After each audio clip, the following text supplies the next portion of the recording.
asalaamaaleykum wa rahmatullah mbokk yi ñu ngi leen di nuyu dañu bëgg a ñëw ak yéen nag présenter leen application bu ñuy wax iTawarna nga xam ne képp ko bëgg a def umra da nga ko war a am sa téléphone tey nag dañuy ñëw pour wan leen nu ñuy jëfandikoo application boobu ginnaaw boo xam ne am na feneen foo xam ne wan nañ leen naka lañ koy installer léegi nag icône bii nga xamante ne nii moo am kaaba gi si ngay cliquer léegi nag fekk na yow jox nga ko sa tur ak sa numéro passeport ak yeneen information soo cliquer nag da lay indil nag choix yi nga war a mën a def yépp ci umra bi wala si ziar rawda bi moo nekk nii ku bëgg a def umra bi ci kaw ngay cliquer su fekkente ne da nga bëgg a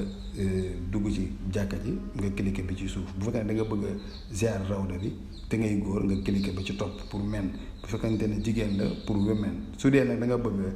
dem ziara yonent bi sallallahu alayhi wa sallam bu mujj bi rek ngay cliquer léegi nag dañuy cliquer ci umra ñu jël exemple boobu rek pour won leen bu boobaa naka lay demee bu dee day indi tableau boobu da nga koy accepter rek léegi nag mu jox la turu nit ki fii man la Cheikh Mamadou Bamba Dioum nga cliquer ci boo avancé nag léegi nag mu soog la indil nag mois d'octobre comme exemple bi ñuy def ci mois d'octobre la da lay indil na octobre kat lii moo fi libre à partir du 16 moo libre bu ko defee nga tànn bis boo tànnee bis nag da ngay mel ni kon yow bis boobu nga bëgg a def sa umra soo tànnee bis bi nga bëgg a def sa umra nag mu soog la jox heure yi xam nga fii tànn nañu bis bi bu ko defee nag mu jox ma heure yi nga xamante ne nii si laa bëgg a def man sama umra ma daal di tànn nag heure maanaam tey su ma nee 18h nangam si laa bëgg a def sama umra léegi nag mu indil la yeneen case yoo xam ne tamit yii yëpp da nga ko war a remplir ndax ñoom ne dañuy bëgg yow na nga lire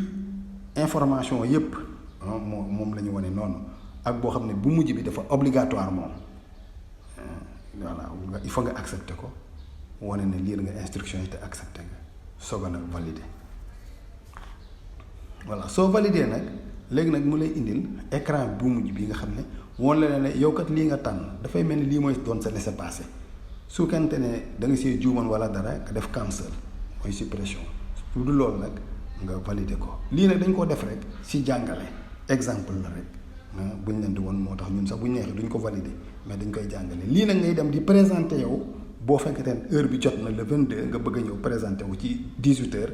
da ngay indi sa téléphone ordinateur sa téléphone portable daal leen koy won gardien yi ñoo la yow dugal ndax gis nañ ne kat heure bii nga yaa ko tànn ci date bii kon am nga droit dugg asalaamaaleykum wa rahmatullah